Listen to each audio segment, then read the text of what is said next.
Yes. Mr. Jobs, you're a bright and influential man. Here it comes. It's sad and clear that on several counts you've discussed, you don't know what you're talking about.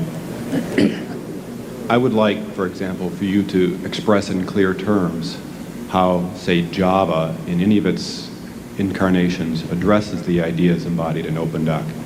And when you're finished with that, perhaps you could tell us what you personally have been doing for the last 7 years.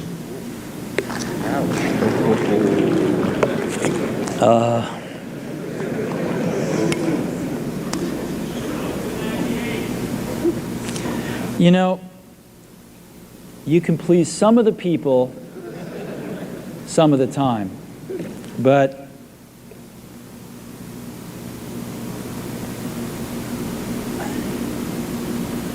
one of the hardest things when you're trying to affect change is that people like this gentleman are right in some areas. I'm sure that there are some things OpenDoc does, probably even more that I'm not familiar with, that nothing else out there does. And I'm sure that you can make some demos, maybe a small commercial app that demonstrates those things. The hardest thing is, how does that fit in to a cohesive, larger vision that's going to allow you to sell $8 billion, $10 billion of product a year? And one of the things I've always found is that you've got to start with the customer experience and work backwards to the technology. You can't start with the technology and try to figure out where you're going to try to sell it. And I've made this mistake probably more than anybody else in this room. And I've got the scar tissue to prove it. And I know that it's the case. And as we have tried to come up with a strategy and a vision for Apple, it started with what incredible benefits can we give to the customer? Where can we take the customer?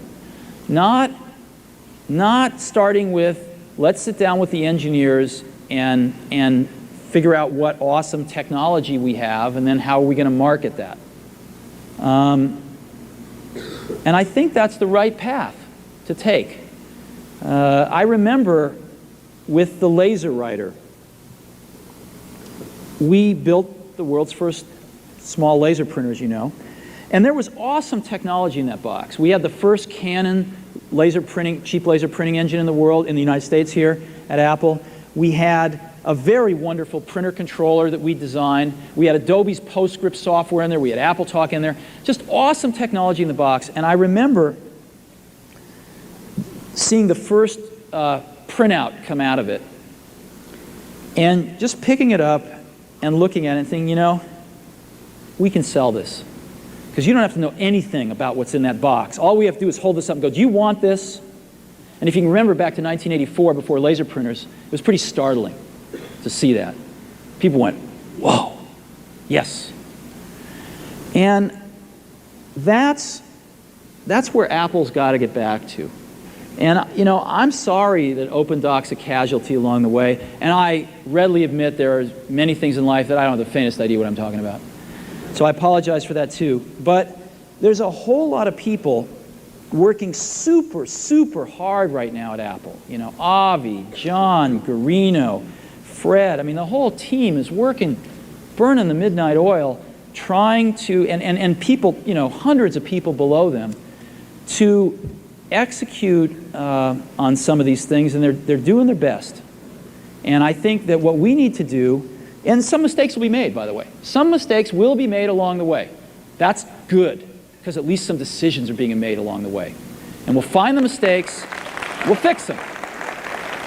And I think what we need to do is support that team going through this very important stage as they work their butts off. They're all getting calls, being offered 3 times as much money to go do this, do that, the valley's hot. None of them are leaving. And I think we need to support them and see them through this and write some damn good applications to support Apple out in the market. That's my own point of view. Mistakes will be made. Some people will be pissed off. Some people will not know what they're talking about. But I think it is so much better than where things were not very long ago. And I think we're going to get there.